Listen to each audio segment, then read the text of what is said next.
Hi everyone, it's Angela again. I hope you're having a wonderful day and thanks for joining.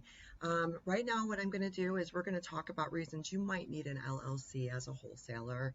This is for for anything, but this is what I do, so this is what I'm talking about. So start off here, there are some potential drawbacks and things like that, but the reasons why you might need an LLC is number one is personal asset protection. Now, any good lawyer can usually get through that. That's not what we're here to discuss. This is not legal advice. Contact a lawyer or financial advisor. I'm neither one of those things, or a tax person, not that either. However, that is one of the advantages of having an LLC is personal asset protection. It separates your personal assets from your business liabilities. So that's really nice. So if something bad happens, you won't lose everything you have. And the main thing I have found at being a wholesaler and the main benefit to having an LLC is my professionalism. I can open up a bank account. I have websites. I have emails. I have all of that stuff. And for me, if I'm working with somebody and they want to know who I am, I have all this information. They can look me up and see I'm a real business. And that gives me ridiculous credibility. Now, probably 90% of the people aren't even going to check. However, for the 10% that are, for me, huge benefits. Just gives you a lot. It's an enhanced image and, like I said, more credibility. Now, tax flexibility, it offers pass-through taxation, profits and losses passed through to your personal income without facing corporate taxes. It does simplify tax filings. And again, I'm not really going to get into the tax part of it. LLCs have the capability of being taxed as a sole proprietor. If it's a sole member LLC, you can file a normal 1040 just as a regular employee. So tax parts are still easy with an LLC. And it's really easy to set up. Compared to a corporation, LLCs are ridiculously easy to do. Corporations are a whole different ballgame, and we'll get into that way later because we're not ready for that yet. But there's less paperwork and there's less things to put together an LLC. Like I said, it's fairly easy. All this stuff is up here on the screen.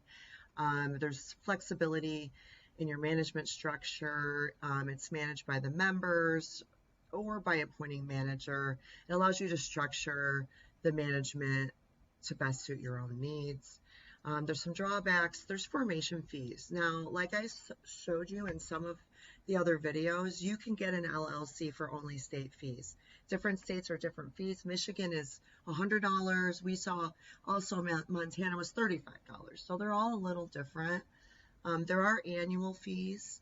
I believe Michigan is $50 to keep it going and all that jazz. No big deal.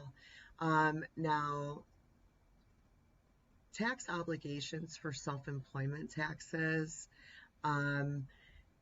You still have to pay Social Security, Medicare taxes, and all of that. So you have to have somebody help you do that because if you mess up, you can get in trouble, and you don't want the IRS coming after you. It'll shut you down. Now, complexity in multiple states. If you do plan to do business in multiple states, you may need to register your LLC as a foreign LLC in each of those states. And this can lead to additional compliance requirements and costs. So you might have to do, we have looked in the other video where we saw foreign and domestic. So it might be something that you have to do. That'd be something you can contact an attorney about or do your own research to figure out how it works in each individual state. That's your responsibility. So if you don't do that, you can run into some issues. So that's another thing you have to be careful about. Now, while forming an LLC has many advantages, especially in the terms of liability protection, tax flexibility, it is essential to weigh the benefits against the costs and administration responsibilities. Given the nature of real estate wholesaling, where you may have to handle significant transaction and interact with various stakeholders, an LLC can provide valuable legal and financial protections. Now, before making this decision, again, no legal advice here. It's beneficial to consult a legal or financial advisor who understands the real estate industry and can provide a personal advice based on your specific circumstances and business goals. You also want to make sure that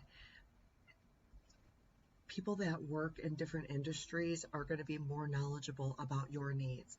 You want to find somebody that's familiar with wholesaling and real estate if this is the path that you're on. It's vital to make sure you work with a lawyer or a financial advisor that understands exactly what you're doing.